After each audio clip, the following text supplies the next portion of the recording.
Coming to you live from the JRE Tobacco Aladino Mobile Studios, it's the Cigar Pulpit.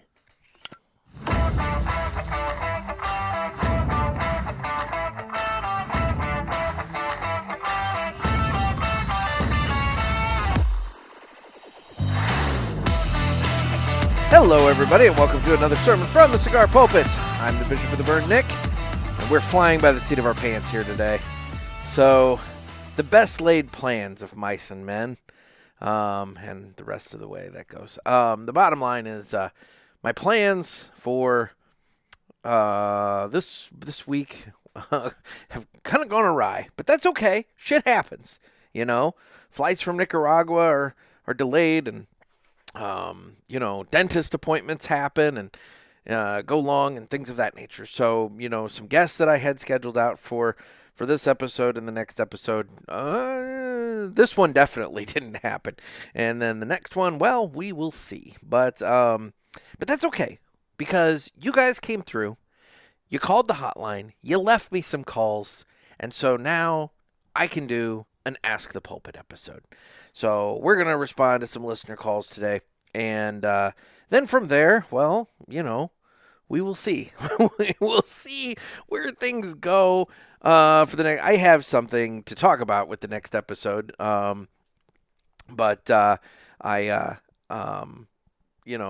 would like to have somebody to talk to. But we'll see. We will see where it goes. But for now, today, we're listening to your calls, and I like doing that. That's a fun time. It's enjoyable, and I appreciate everybody who takes the time out to call me and leave a message.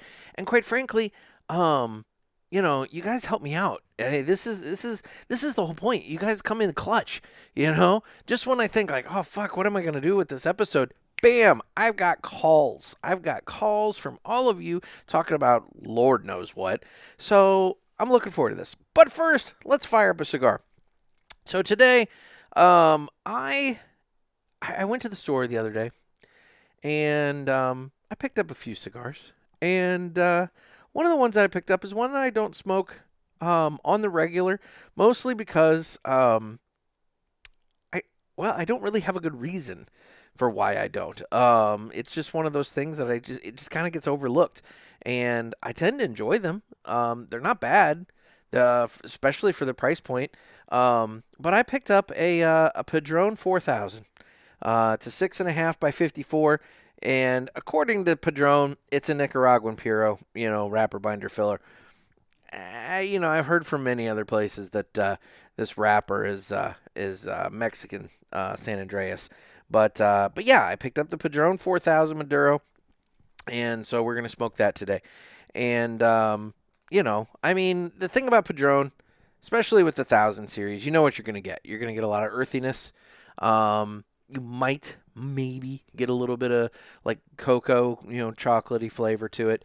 But it's going to be a fairly earthy cigar. Some spice, little limited spice, a little bit on the retrohale, that kind of thing. But all in all, but it's quality and consistency.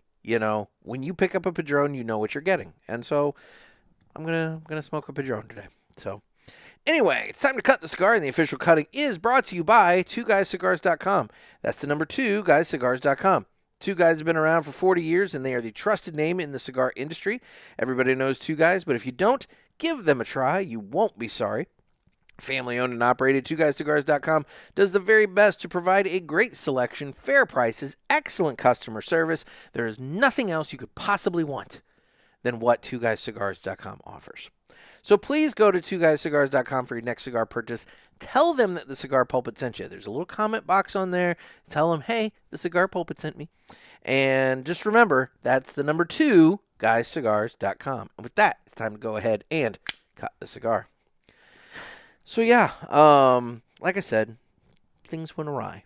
But that's okay, because we can adapt. We can make things happen, and that's the way we roll, and we're flexible, and that's okay. It's all good, because again, you guys came in clutch for me, and I appreciate that. It's greatly appreciated. So now let's go ahead, get this guy cut, and then we can do cold draw, and then we can listen to the greatest commercial we've ever heard and all that kind of thing. And I think I just cracked the cap. Maybe a little bit, but that's okay. We'll deal with it. We will adapt. There's a little smoker.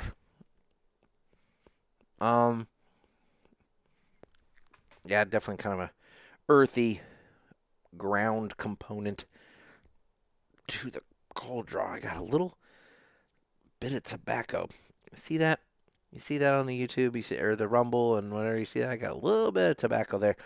I got to clip that off. That is going to bother me so greatly if I don't manage to somehow get that clipped off.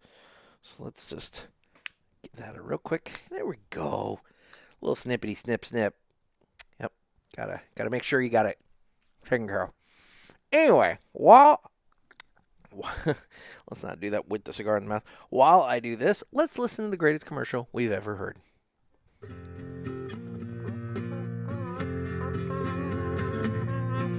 Some say cigars are all the same. It's just not true. It's you I have to blame. Well, I don't know, 'cause what I know, there is a cigar called Aladino Corojo. Aladino Corojo. Aladino Corojo. They say authentic, so we're not confused, while the others say it's a word that's just abused. I guess that's so, they can't compete. At least I'm sure Aladino can't be beat. Corojo. Aladino Corojo. Aladino Corojo. Aladino Cigars uses authentic Corojo tobacco from JRE Tobacco. This is the greatest commercial you ever heard. Yeah. Alrighty. Well, there's really no sense in waiting around, so let's go ahead and just jump right into it. Shall we play a game? You talking to me? I have a question for you. You gotta ask me nicely. Ask me about my wiener. You got a question? You ask the 8-ball. Come on, sucker. Let's get it on. Okay, it's time for Ask the Pulpit, where I respond to listener calls. And guys, you can get your calls into me by calling the hotline at area code 863-874-0000. Leave your messages. We'll talk about whatever. I mean, obviously, it is a cigar podcast, so if you have cigar-related content, questions, whatever, I appreciate that. I'll accept that. I love that. But, I love feedback on episodes. I love questions about, me and whatever. I mean, I've been saying ever since I started doing this segment, like forever ago, that I'll take questions about anything. Why is the sky blue? Love advice, all sorts of things. Doesn't mean I'm going to have the right answer. Doesn't mean I'm going to have any answer for you, but I'll take the question. So anyway, feel free to call the hotline and ask whatever you want. So coming up first here, we have this call. Hello, Nick. It's your friend Jeff from wintry Minnesota. What up, Jeff? Hey, just going to congratulate you on your come-from-behind prize win on the Cigar Authority Trivia Contest. You aced me out by 0.2 seconds or some dang thing. But anyway, nice job. That was a fun episode. Say, you talk about your smoking in the garage, and it seems like you're chilly. You've got to get that tent set up in your garage. Get a little vent fan. It's wonderful. You go through a little propane to keep it heated, but not bad. Hey, happy holidays to you. I don't know when this episode airs, but hope you have a great Christmas and blessed New Year, and we'll chat soon. Bye-bye. Jeff, thank you so much for the call, man. So what Jeff is referring to is the Cigar Authority did in an episode recently. It was Cigar Authority Trivia, and you listeners could play along on YouTube, I believe, and answer in the comments, and there was like a system, and it was you had to get so many questions, or it was all based off who got the most number of questions right, but it was also based off who got the number of questions right in the shortest amount of time. So the quicker you answered, it could potentially put you ahead. So after the first round of 10 questions, I think I was like 14th. I mean, I missed entirely. I missed some stupid layup ones in that first round, and I kicked myself for that, because had I gotten even just, I think I missed 3. Had I gotten 2 of them right, which I knew immediately after I answered, but I was answering quickly. Yeah, had I known, or had I gotten them right, I would have taken first. But that's neither here nor there. The bottom line is, I went from 14th to 3rd. I ended up 3rd, and unfortunately, Jeff, our caller, Jeff, he and I had the same number of questions answered correctly, but unfortunately, I beat him out on time, and so he took 4th, and that sucks. But yeah, it was a lot of fun, Jeff. I'm glad I was able to take part this time. Normally I don't normally watch on Saturdays live. I normally have stuff going on, and I normally catch up with those guys in the car on Wednesdays, so that was unusual. And it gave me nothing to listen to on Wednesday when I was doing my deliveries, but it's okay. I managed. What was it you asked me? You asked a question, or you talked about something. The smoking in the garage. So, okay. I've got my electric heater going on down by my feet right now, because I've got the garage door about half open. Thankfully, it is during the day. It's slightly warmer. I think we hit a high of about 45 today. But it's slightly warmer. But as for getting the tent set up in the garage, I could do that. The thing about that is I would not have enough room to pull my car in. And the ultimate goal is to pull my car in when it's shitty out. I don't want to leave my car out in the ice and snow, because, I saw somebody talking about this the other day. They pointed out, they're like, why is it people use their garage exclusively for storage and leave the second biggest purchase that a person will make in life, their vehicle, out in the elements, when you have a room literally dedicated to housing it? And that made a lot of sense. And so I have just a little bit more work I need to do out here. Like here, for the purposes of the YouTube and the Rumble, I'm going to do this. I've got all these tubs stacked up on this bench next to me. And I just showed everybody, and now I'm going to correct that so that I don't have that in the shot. But I have all those tubs sitting there, and I desperately need to sort through those. And my goal is to cut them down in half. I think I have about maybe I probably have close to 20 tubs sitting there. And my goal is to get them cut down to about 10. And, get rid of stuff and combine, the contents of some of the tubs to get it down to 10. I have some storage in the attic area of the garage here, so I can put the tubs up there, and the remaining tubs, and I can clear off that bench. And once that work table is cleared off, I'm going to be set, because I do have some more boxes over there that something needs to be figured out with them. But those can theoretically go on that table if I get those tubs out of the way. The bottom line is I'm working on getting the garage cleaned so that I can pull the car in. I'm very, very nearly there. In terms of the tent, I think I'm going to attempt to go this winter without the tent.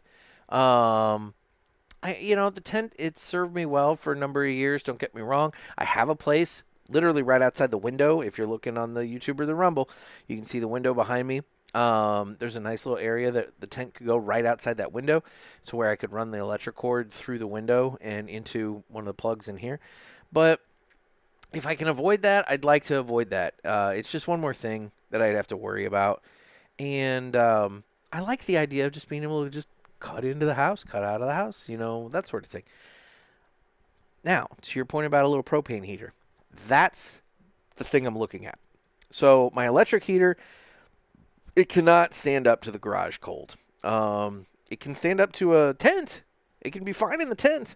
but it's not enough for the garage. And so when it gets particularly cool out at night, the electric heater is just not enough. But they've got those Mr. Heater, or the little buddies, the propane heaters. The ones that the gentleman up at Shetty's, Chef and Jim, were talking about. And so I've been doing my research. I've been looking into those. And so that's going to be a purchase. I'm going to be buying one of those. And then, at that point, I'll be able to heat the garage and theoretically even pull my car in, which that's the other thing. If I pull the car into the garage, I should still have enough room, because I have quite a bit of room between me and the workbench that you see behind me. And so if I can just scoot my recording setup back to where my back is up against that workbench, then I'll have plenty of room in here for both me to record and the car. And then at that point, the car is taking up space in the room, so that's less area that has to be heated. There's more stuff in here. So it's kind of like with a refrigerator. If you have a full refrigerator, it works better than an empty refrigerator, because it's less area that the device has to cool, because there's stuff in there, much like your humidor. And so same concept with the garage. I pull the car in, I'll be able to heat the area better because I have more stuff in here. At that point, that plus the little propane heater, I think I will be set for the wintertime. So, Jeff, thank you so much for the call. Always great to hear from you. Merry Christmas and Happy New Year to you as well. And I hope that you have a wonderful wonderful holiday. And yeah, it'll be good in the garage. So, anyway, moving on to the next call here. Hey, Nick. How are you? This is Chris from Norman, Oklahoma. I've only called once before. What's up, Chris? And I wanted to touch base on a few things. First off, go for it. Spotify video. Okay. I don't know how new it is, but I was listening to your podcast on my phone, and then bam, here comes bearded Justin Bieber. Wait a minute. Dude, your hair. Really? You look like Justin Bieber. Okay. I love it. I dig it. I'm jealous. I'm 52 and balding, and I say just grow it. Just do it. Fan it all out. Ooh. Look like James May. Go for it.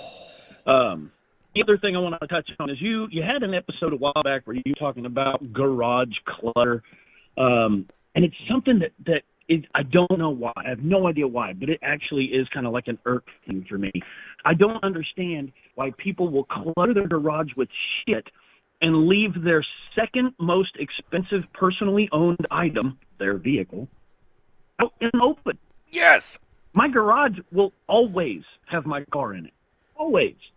When I wake up in the morning, I don't have frost on it. I don't have snow on it. I don't have to get in and out of it in the rain. God. It's just there. So all of you people that have shit in your garage, realize that it's just dumb.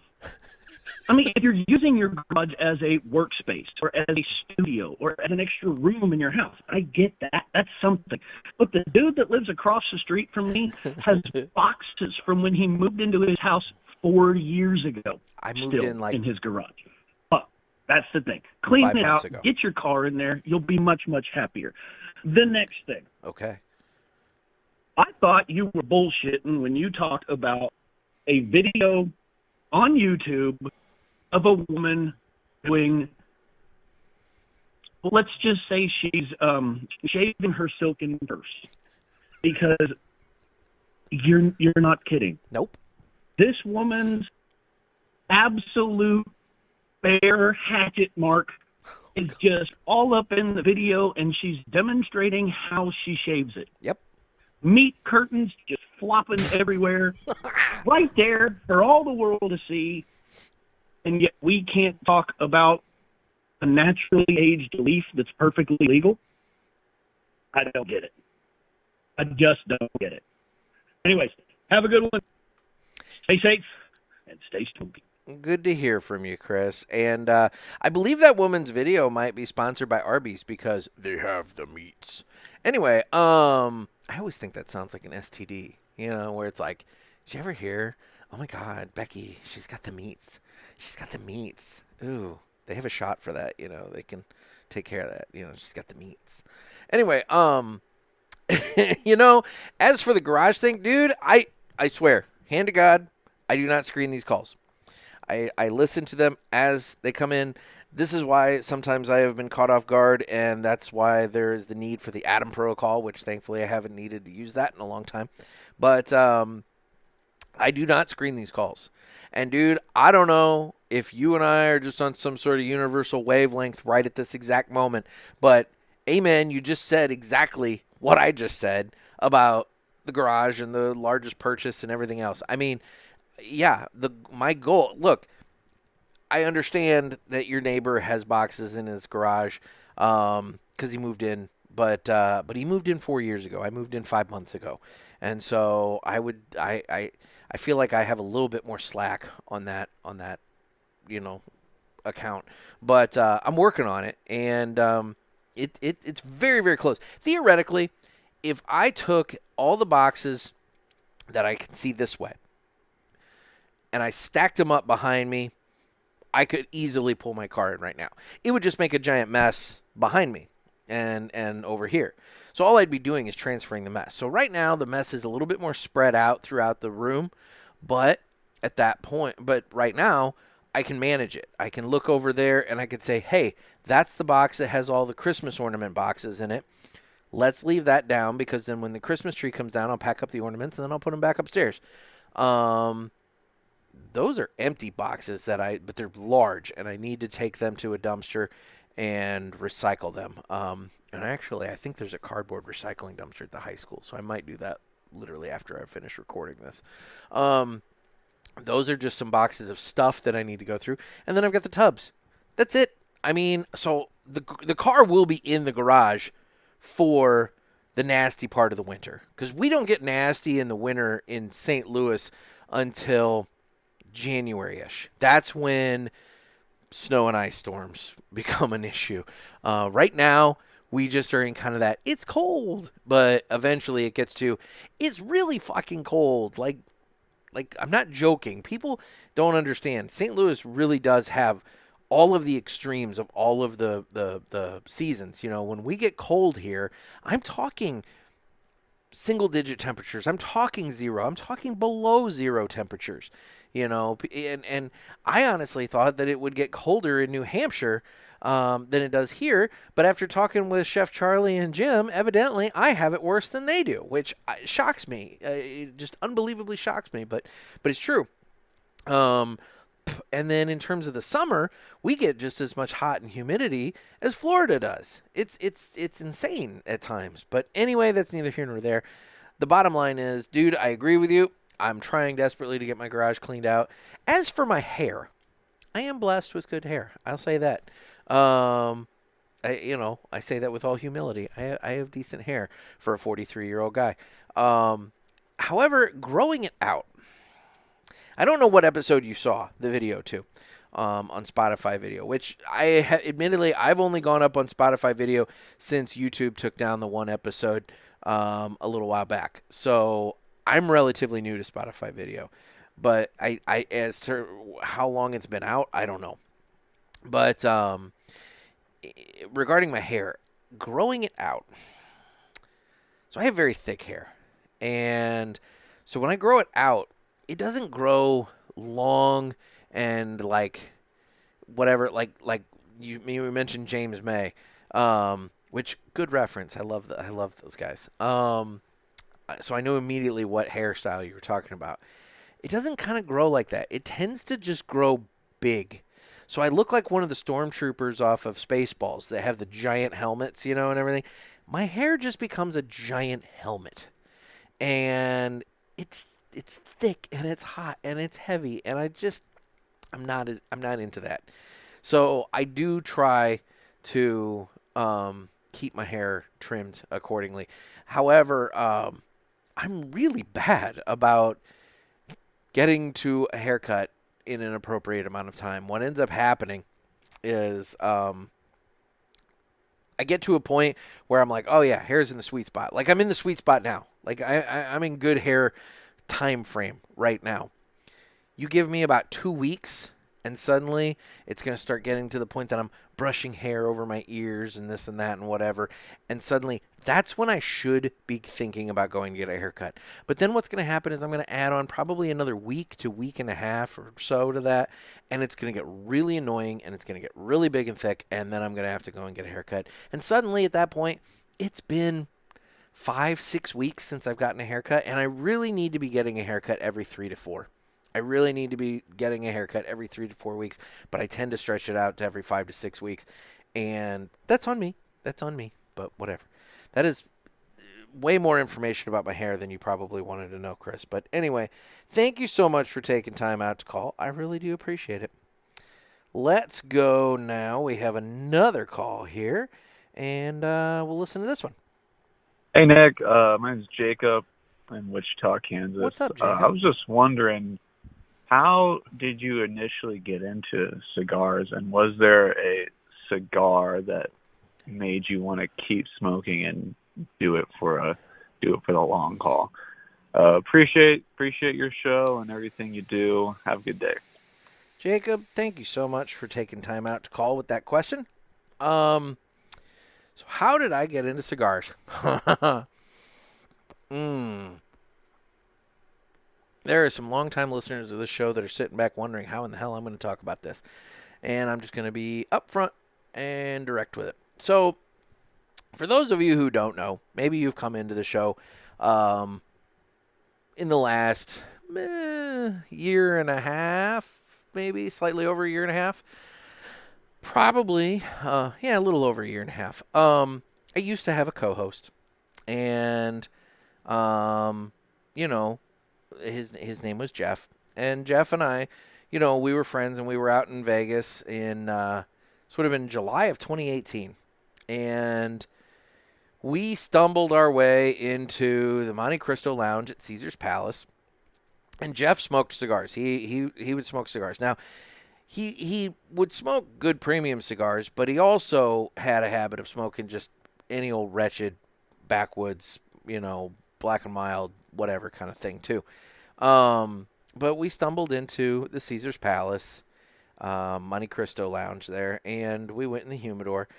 And he'd been asking me about having a cigar, multiple different times. And I wasn't interested. And then finally, I'm in Vegas. I'm in this humidor at the Monte Cristo Lounge. And it's a very nice humidor. It's a lot of wood trim, a lot of wonderful lighting. The boxes are all on display, very pretty and everything. And the little blonde Russian lady working the humidor, that certainly didn't hurt anything. And so it was kind of a situation of, when in Rome, do as the Romans do. And so I bought 2 Monte Cristo White Series.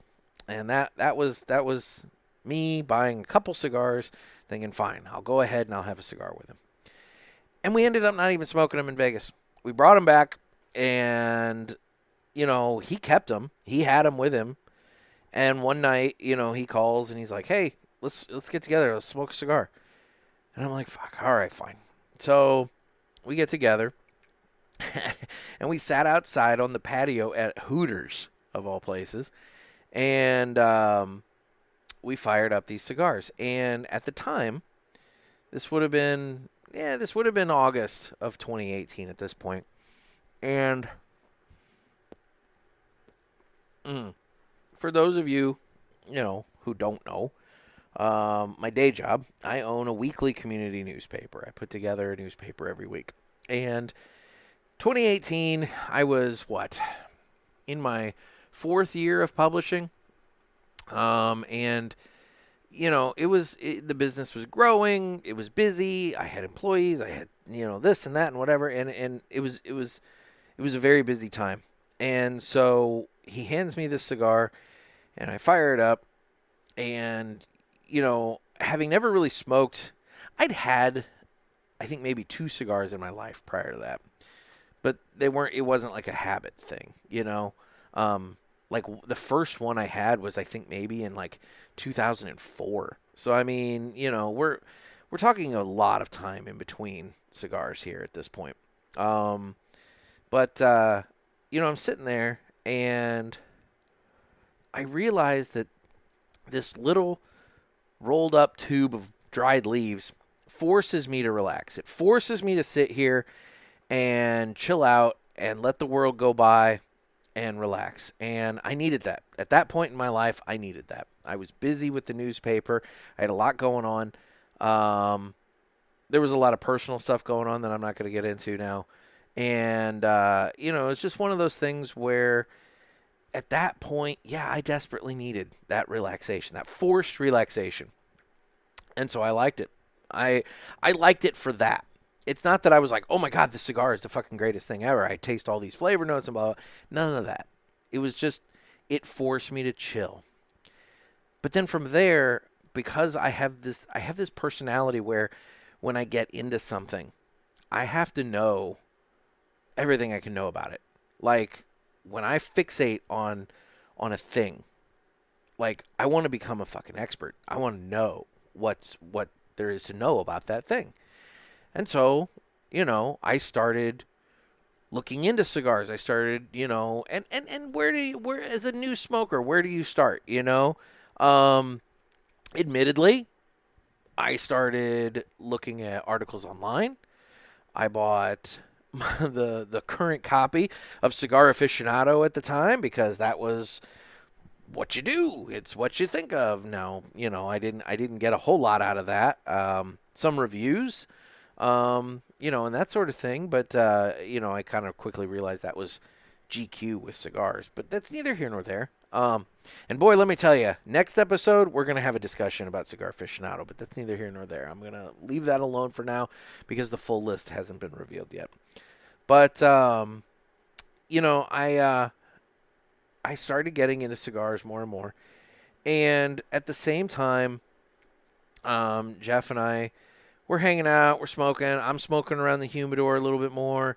From there, I go from that Monte Cristo and I find myself smoking there was a Fuente. And for the life of me, I wish I could remember it. It had like a green ribbon around the foot. And I don't know if it had cedar. I don't think it had. It might have had cedar, but I know it had a green ribbon on it. But for the life of me, I don't remember anything. I don't remember what it is. And I'll be honest. And rabbit hole. I'm going down a split-second rabbit hole. All of Fuente's cigars, with the exception of the Opuses, they look too similar to me. I can't tell you the difference between this Fuente cigar and that Fuente cigar within the lines. The bands, I know they have different color ribbons. They have the green, the black, and I think a red. But for the life of me, I don't know what they mean. I don't know. And this is on me. Maybe I need to do the research. Maybe I need to figure it out. But for the life of me, I can't determine. When I look at a display of Fuente, they all look the same to me, and they all look like just different Vitolas, different sizes. And so for me to tell you, I got into this specific Fuente after I, started smoking, I can't tell you what Fuente it was. I just, for the life of me, I can't. I can tell you that from the Fuente, I started smoking the Romeo y Julieta Reserva Real, the red band one. And then from there, somewhere in the process, I ended up starting to smoke the Perdomo 10th anniversary champagne. And that became my cigar of choice. I smoked the holy shit out of that cigar. I smoked so many Perdomo champagnes. It was ridiculous for the longest time. And even to the point that in November of 2018, I went out to Washington, D.C., and I went to Shelley's Back Room, and that's a cool place. I dug that. I haven't been back since 2018, and I'd like to go back now that I've been smoking a lot longer. But I went there, and they seat you, and they present you with the menu of cigars, and I'm looking at and I'm like, shit, I've never had this happen before. I don't know what's what. I'm just looking at this menu, trying to find something that I recognize. Because, again, it's November of 2018. I started smoking in August. I've been at this for, 3 months, 4 months? I don't know shit. I know the Monte Cristo. I know that Fuente. I know the Romeo y Julieta, and I know this Perdomo. And so then I saw Perdomo 10th anniversary champagne. And there was this other word, noir. And I'm just like, well, I know the 10th anniversary champagne. I'm going to smoke that. So I order that, and the lady comes out, and she brings it out, and she cuts it and lights it for me, which I was just like, ooh, this is fancy. It was the Maduro version of the champagne. And it's kind of the current blue banded 10th anniversary Maduro is a variation on that, I believe. But because they got rid of the noir when they rebranded all the 10th anniversary stuff. But so that was me now trying a Maduro. So now I'm smoking a Maduro, and then I go down those roads and this and that and whatever. And so now I'm smoking all around the humidor. I'm trying any cigar I can possibly try. And eventually, you know, when you do that, you start to figure out where your palate lies and, you know, where your preferences lie and that sort of thing. And it was fun. But yeah, that's how I got into it. And from there, well, the podcast started in August of 2019. So I'd been smoking for a year, and admittedly, when you go back, I don't recommend necessarily going back to the early ones, mostly because I'm like, oh my God, I didn't know what the fuck I was doing, and I still don't know what the fuck I'm doing. But anyway, when you go back, the premise of this show was 2 cigar amateurs learning about the cigar industry and learning about smoking and everything else. And so that was the premise. It was 2 cigar amateurs going at this. And well, since then it's become 1 cigar smoker. I don't feel like I'm an amateur. I'm not ever going to brand myself an aficionado. That just bothers me. It's kind of like when somebody comes up and they're like, I'm a master blender. Are you? I mean, some people, I think we can attribute that, give that title to, but I feel like that's kind of like a nickname. I feel like you earn it and you're given it. You don't get to choose it. And so I think it's one of those things when you say, I'm a master blender, or in this case, I'm an aficionado. I don't think that's something you can just give yourself. I feel like that's something that somebody else gives you. But anyway, yeah, so through show changes, format changes, this, that, and the other thing, and here we are now at the end of 2024, getting ready to come into 2025, and I'm answering your questions. So anyway, I hope that gave you the answer you were looking for. It was a little longer of an answer than I even thought I was gonna have for you, but anyway, hope that was what you were looking for, and thanks for listening. So now we have a couple of more calls here. So holy crap. Okay, so we got a couple calls here. So let's do this. Hey, Nick. This is Noah here. What up, Noah? Just a follow-up to your celebratory cigar podcast. Okay. For me personally, I like to buy cigars for celebratory purposes that I would not normally buy on a normal day. So anniversaries, birthdays, etc. And I would generally buy a cigar that is not in my regular cigar rotation. So for me, on a birthday, generally I'm lighting up something in the $30 to $50 range. So a frequent one is the Padron 50th anniversary, or anything from a selected tobacco, whether that be the Atabey, the Byron, the Alfonso, anything like that. Yep. Just something that is, luxurious, well-made, and for lack of a better word, celebratory. But ultimately, I think it comes down to anything that you enjoy that you would not normally smoke. So that is my list. Thank you, Noah. I appreciate the call. And you know what? All super solid options. I think, I'm smoking this Padron right now. I'm digging it. It's giving me Padron. I mean, if you've ever smoked a Padron, you know exactly what you're getting. It's giving me Padron, and but the 50th is a great cigar. Anything from selected tobacco, like you said, the Atabey, the Byron. Hell, don't sleep on the Bandolero. There's one that I want to talk about for a split second. Don't sleep on the Bandolero. Atabey and Byron, great cigars. Price points hurt me just slightly, and that's what keeps me from smoking them on the regular. I'm not well off enough to be able to make those daily smokes. But the Bandolero, price point on that is obviously less than the Byron, but I feel like you get just as much of an awesome smoking experience from it. I wouldn't necessarily. I would say the Byron is a level up from the Bandolero. I don't want to put them on the same level, But I'll say this: I'll take that Bandolero over a lot of different cigars all day long. Like, that Bandolero is spot on. So don't sleep on the Bandolero. That's definitely one to keep in mind. But anyway, we got that. So let's get another call in.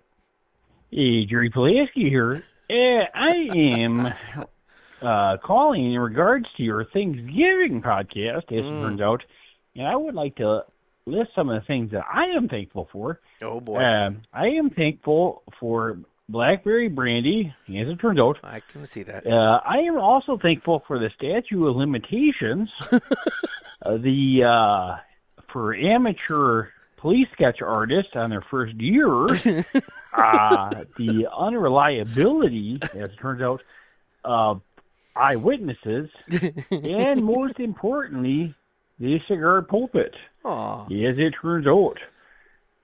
Keep up the good work and stay smoky. I feel like there's reasons for 3 of the 5 of those, but you know what? And maybe the reasons for the 3 of the 5 of those stem from the first one, but that's neither here nor there. But thank you for the call there, Jerry. Jerry Pulaski here again. Oh, he's back. I am calling in regards to the celebratory smoke podcast he had there. Anywho, for me, as it turns out, I celebrate with any smoke that I can find in the ashtray at my local VFW, as it turns out. I will say some days are better than others, but like my mother said, one man's trash is another man's treasure, as it turns out. I don't know if I actually knew that you were a veteran, Jerry. I mean, I know that you said you fought in Vietnam, but that was a Vietnamese restaurant. So, like, I just, for the life of me, I don't know if I knew that you were a veteran. But anyway, yeah, no, I appreciate the call. And again, to your point, any cigar can be a celebratory cigar, even if it's the final third that was left behind by somebody that had to get going and couldn't finish their cigar. So, anyway. Hell, I watched a guy pick up probably a little less than half of a Candela cigar one time out of an ashtray, clip the end that the guy was, putting in his mouth, and fire that bad boy up because he had never tried Candela before and wanted to experience a Candela cigar, and so he just took the remnants of this one guy's Candela cigar and did that, and I was mortified and disgusted. But he kept insisting, I clipped off the part where he puts his mouth on it. I don't think he clipped enough, but that's neither here nor there. But anyway, yeah. So moving on to our final caller here. Hey, Nick, it's Paul from Texas. What up, Paul? You were begging for some phone calls, so here's one. I don't know if I'm begging. Talking about celebratory cigars. So my go-to used to be Padrons, and specifically the Padron 50-year anniversary. I actually had a box that I bought from the two guys, and I had Dave Garofalo sign it. And on my birthday every year, I would go get one and smoke it, and I had a box of 10 and whatever. I smoked through them. And then I did the blind review, and I had a Padron in my blind review, and I realized that It's really not that good. Okay, I'm sorry, everybody. It's really not that good. I've had better for less. So now my celebratory cigars are things that are associated with memories. Like, let's say I go to Tampa, right, and I go to J.C. Newman Factory and I pick up one of their cigars, maybe a little bit more expensive one. And then a year from then, I had a really good day, a promotion at work or something, I'll go grab that cigar, and it has a memory attached to it. Another example is when I got a divorce, I took my wedding ring and I sold it, and then I used that money to buy a really expensive Davidoff. And I have that in my humidor, and when my daughter gets married, hopefully years and years from now, I'll smoke that one. And it's really strong. It's the maybe Davidoff Oro, I think. And I just know it's super strong, so hopefully she gets married a long time from now and it doesn't kill me when I smoke it. Anyway, Merry Christmas, Happy New Year. Good call, Paul. I find that funny that you were part of the Padron group, because I remember hearing that on that the evening with the stars that we had, the Zoom call, that there was a group that got a Padron, and the review was not ideal. And I think it's funny that here I am smoking a Padron 4000, which, whatever. But it's funny. The blind tasting thing has been definitely interesting. So I'm glad you're in on that. Yeah, and I love the cigars attached to memories thing. The Ash to the ESG has a special place in my heart, because that was my divorce cigar. Yeah,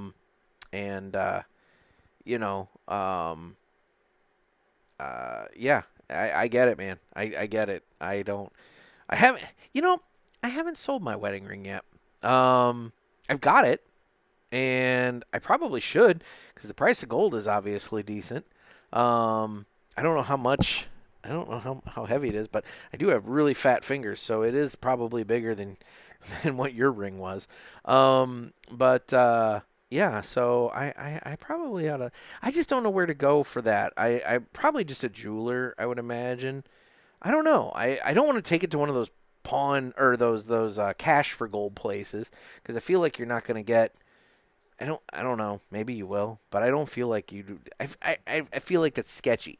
Like I want to take it to somewhere reputable, and get my fair value out of it. But I don't know. I need to look into that. So anyway, Paul called twice, so we'll listen to the other call here. Hey, Nick, Paul from Texas again. I got another one for you.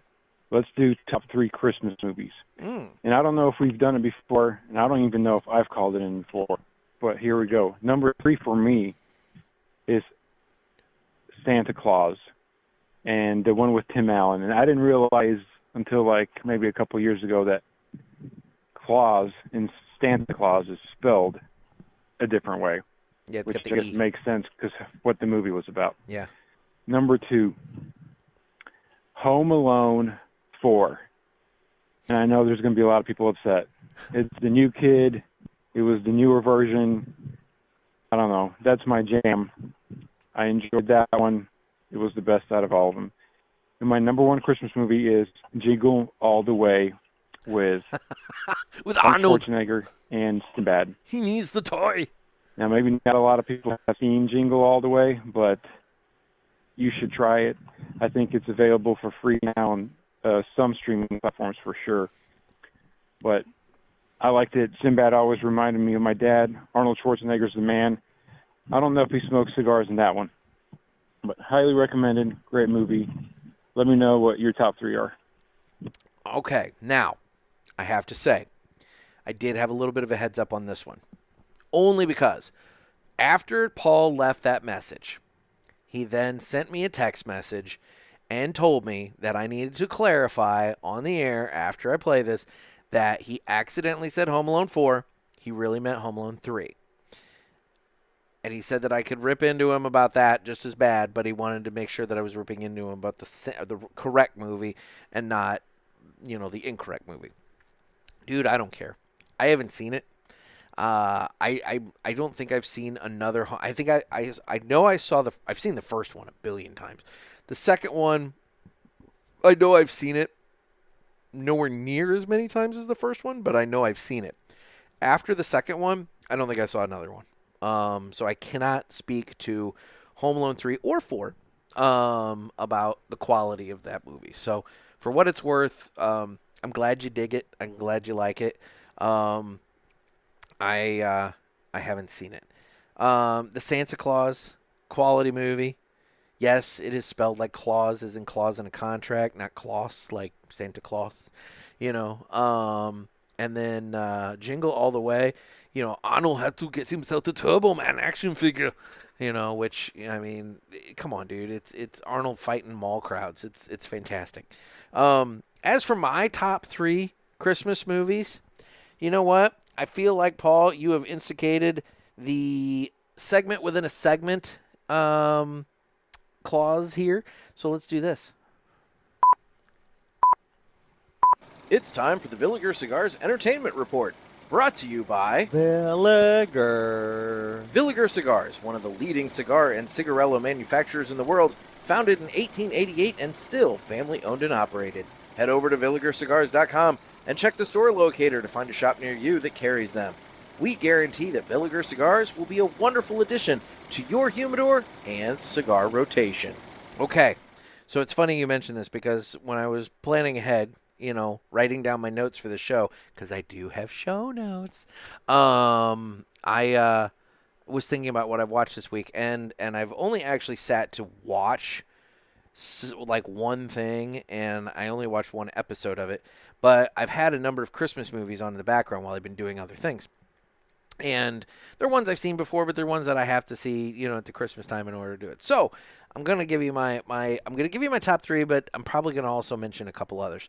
Top 3, number 1, by a mile. Like, if I only watch one Christmas movie, it has to be that Christmas movie, and that's Christmas Vacation. I cannot get through the Christmas season without watching Clark Griswold. It has to happen. It's not Christmas without it. So Christmas Vacation by a long mile. Second favorite Christmas movie. I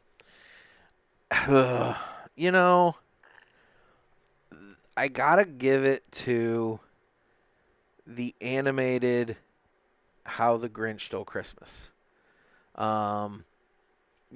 It's just one of those things. I love it so much. I did get into the Jim Carrey one. I know that a lot of people, but I think that's a generational thing. That came along. I was older when that came out and whatever. I didn't get into that. But the animated one, love the animated How the Grinch Stole Christmas. And then my third favorite Christmas movie, dude, it's the Peanuts Christmas special. It's Charlie Brown Christmas. It's so wholesome and wonderful, and it just wraps you up in a little blanket, Linus's blanket, perhaps. And you get the little Christmas twig, and it's like, oh, I killed it. And then they do the little rubbing thing, and it's suddenly a gorgeous tree. And I don't understand it, but they just make it happen. And all the little kids come together, and even though they picked on Charlie Brown the whole time, suddenly they love him, and it's a wonderful, wonderful little Christmas thing. And I love the Peanuts Christmas special. Now, I've watched 2 other Christmas movies here lately. One was new to me, but I'll talk about that second. The first one that I watched was Elf, which I like Elf. I find Elf to be an endearing, cute movie. A shocking amount of people in that movie have died. Like, I was going through that movie. As I'm watching, I'm like, he's dead. He's dead. He's dead. Like, Ed Asner, dead. He played Santa Claus. James Caan played his dad. He's dead. Who else was it that I saw? Oh, Bob Newhart played his elf dad. Bob Newhart's dead. It's like there's a shocking amount of people in that movie that are dead. And of course, Zooey Deschanel has to sing, but whatever. But it's one of those things. It's a good movie. I like it. It's cute. It's fun. It's goofy. I don't need it in my life. like I need Christmas Vacation, but it's cute and it's fun, and I'll throw it on and have it on in the background. The one that was new to me, this is one that I turned on, and you know, I dug it. So it's Deck the Halls, starring Matthew Broderick and Danny DeVito.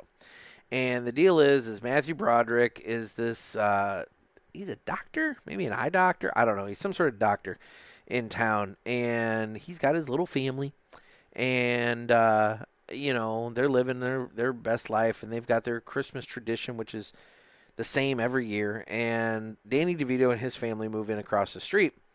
And Danny DeVito, of course, comes in and upends Christmas. Just crazy. He's obnoxious and this and that and whatever. Well, he decides that he wants to do something notable, and he wants his house seen from space. So he gets so many Christmas lights on his house and decorates the hell out of it to where it bothers Matthew Broderick. So now you've got warring neighbors. You know, it's that kind of a movie. It's, oh, the neighbor hates the other neighbor and all this. And all the wacky hijinks they get into as they're fighting. And, you know, look, is it going to win awards? Is it going to be like named as like the best Christmas movie ever? No. Was it entertaining enough? Yes, it was entertaining enough. There were a couple of really funny parts. In it, Matthew Broderick had a giant stick up his ass in this movie, which kind of made it fun to see all the, you know, bad shit happen to him. But on the flip side, you know, Danny DeVito, while both obnoxious, also had a heart of gold, and so, you know, it was that kind of thing, and it was fun. It was a good movie. You know, I dug it. It was something different, and it was one that I'd never seen before. So Deck the Halls. That's a Christmas movie that I watched recently that I hadn't seen. Now, the one show that I started, and I've only seen one episode of, Crowbar. Gotta keep my cigar going here. I've had to touch it up and relight it a couple times. I want to make sure, oh, God, bless me. Light myself on fire. Anyway, the show that I started, and I've only watched one episode, but by God, I'm hooked, and I need to see the other two. It's called Ren Fair. It's on HBO Max. And the concept here is there's this really giant Renaissance fair down in Texas. And this is like a docu-series, okay? This is like kind of a Tiger King-ish kind of thing. This is not, you know, this is not fiction. This is supposed to be reality-ish. And so anyway, so there's this Renaissance fair down in Texas, and it's a giant enterprise, and it makes a lot of money. And the guy who owns it, he's getting old, and he wants to retire. And so now it becomes a question of who's going to take over the Renaissance fair. Is it going to be the general manager? Is it going to be the Lord of Corn, who owns the like kettle corn stand and a bunch of other restaurants and whatnot, all within the confines of the Renaissance fair? Is it going to be, I mean, there's like a couple of different people that it could be. And it's them basically fighting it out to determine who's going to take over this Renaissance fair. And I'll tell you, the amount of just drama and wacky hijinks and other kind of crap that I feel like this show could contain, it seems entertaining. One episode was enough to make me say, okay, yeah, I'm going to watch the other two. So for what it's worth, Ren Fair, I'm looking into that. So anyway, I got that going for me. Otherwise, I believe that would be all of our calls for this episode. So guys, thank you so much for taking time out to call into the show and leave your messages. I really appreciate it. It has helped me out immensely. You guys, everybody else, you can call into the show, leave messages, ask about whatever you want to ask about, talk about whatever you want to talk about, and we can go from there. But you can do so by calling the Ask the Pulpit hotline at area code 863-874-0000.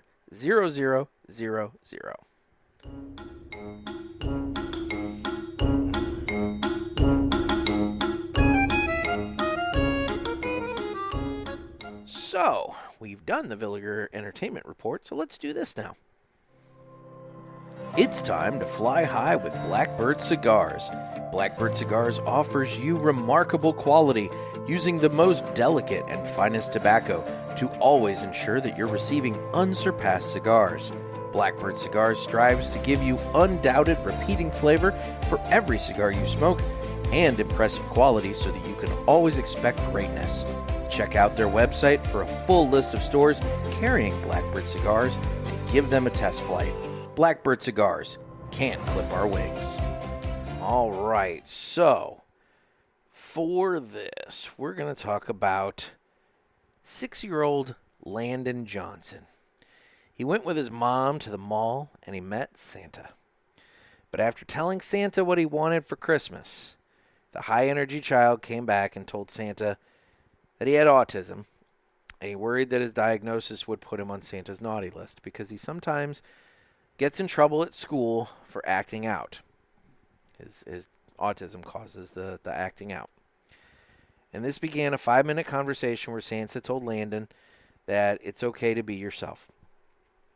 Landon began flapping his hands, and Santa sat next to him and took his hands in his and started rubbing them, calming them down. Santa asked Landon if it bothered him having autism, and the little boy said yes sometimes. Santa told him that it shouldn't, and that it shouldn't bother him to be who he is. And Landon told him that sometimes he gets in trouble at school and it's hard for people to understand that he has autism, and that's why that he is not a naughty boy. And Santa told Landon not to worry and that he's been a very good boy being who he is. So, be like Landon and Santa and Blackbird Cigars, and don't let anybody clip your wings. I don't know if I've ever talked about this on the show, but, my son, he's on the spectrum. And thankfully, he is not. We have some communication issues that we deal with. Speech, that sort of thing. There's some ADHD that, we work with as well. So he's a really excited little kid. And, so it's one of those things that I saw this story, and it both made me feel really, really good and broke my heart at the same time. And I didn't expect to be going down this road right now. I figured I'd just do this segment and move on. It's one of those things where I wish that my biggest Christmas wish would be that my kid would want to have a conversation with Santa for a couple different reasons, not the least of which is that, like I said, his communication skills are not quite, where we'd all like them to be at, 9 years old. But anyway, 8 years old, going on 9. Anyway, whatever. We do our best, and we make it happen. But my kid also is deathly afraid of Santa Claus, so he's not going to be walking up to him talking about anything. He's definitely not going to let Santa Claus take his hands, for God's sakes. That's not a thing. It's funny. I went to a breakfast with Santa with my son once, and he was in a grade school like cafeteria, so big room. And when my son walked in with me, he saw Santa over in the far corner, interacting with kids, and he just looks at me and goes, "No." And he would not cross that room. We got about halfway, and he's like, no, and he's pulling on me and wanted nothing to do with Santa. So that year's picture with Santa was a picture of my kid with Santa way in the background, very, very tiny and barely noticeable, but that was the best I could pull off. But then as we're leaving, the Grinch walks in, and my kid goes over and holds the Grinch's hand. So that year, my picture with my son with Santa was actually with the Grinch. My kid will interact with anybody dressed in a character costume. You take him to fucking Disney, he's all about Pluto and Mickey and all these other things and whatever. And he'll even interact with people like dressed as queens and the evil witch and all this kind of stuff. But Santa, No, wants nothing to do with Santa. So I don't know what it is about the concept of Santa that my kid is not all about, but he is definitely not all about Santa. So anyway, yeah, so there's that. Guys, I'm available on the socials on Instagram at the Cigar Pulpit. I'm on Facebook where we have the Pulpit Parishioners group. Get in on the fun there. That's always a good time. Twitter/X. I'm on Rumble where you can watch this. I need people to sign up on Rumble. I've got about a little over 500 subscribers on YouTube, and I'm nowhere near that on Rumble. And I get that Rumble is definitely the second option. I know that YouTube is the market leader in that category and that sort of thing, but I'm telling you right now, YouTube's coming after us. It's just a matter of time before all your favorite cigar content is no longer available on YouTube, and Rumble is going to be the place where you can find that. So make sure you head over to Rumble, create an account, sign up, and find me, and subscribe on Rumble so you can keep watching me if and when the day comes that YouTube decides that they don't want to promote tobacco anymore. And then I am on YouTube, where you can not only watch me, but also apparently watch videos where people tell you where to sell crack cocaine and how to shave your vagina. So you got that going for you. And then if you want to watch on Spotify, as the caller said, I do have Spotify video. So you can either listen or watch on Spotify and admire my hair. Otherwise, guys, this has been a very enjoyable time. I've had a good time with your calls. There were some really quality calls this time, and I thank you for that. Cigar-wise, I'm, about here. I think it might have gone out on me again. But it's been good. It's very earthy. It's a Padron. You know what you're getting when you buy a Padron, and you either like it or you don't. I don't mind it. It's not my normal go-to, but for the price point, the Padron 1000 series I think is a very solid cigar, and I do think it could be somebody's go-to if they're looking for something that's decently priced and good quality and consistent. That is one thing I will give Padron. They are consistent as hell. But anyway, otherwise, I guess that's it. Oh, Cigars of the Year. Parishioner Cigars of the Year. I'm still working on trying to figure out the ballot creation and to get that out for the voting purposes. Obviously, I'm doing it myself this year. Previous years, I've had some help. I didn't have help this year, so I'm having to figure it out myself. So once I get that ballot prepped and ready, I promise I will get it out so that you guys can vote. We had over 30 submissions for that, so I'm trying to figure out how in the hell to set up a ballot with that many and how to do the voting. I know that in years past,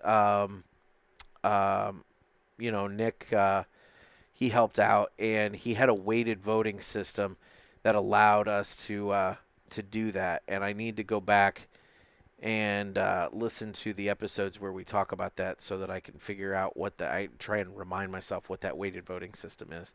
But anyway, we've got that going on, and I promise we'll get that out and we'll make that happen. And what I'm learning this year will help me in future years. So, bear with me, and we'll figure it out. So anyway, guys, this has been another sermon from the Cigar Pulpit. I'm Nick. Everybody, stay safe and stay smoky.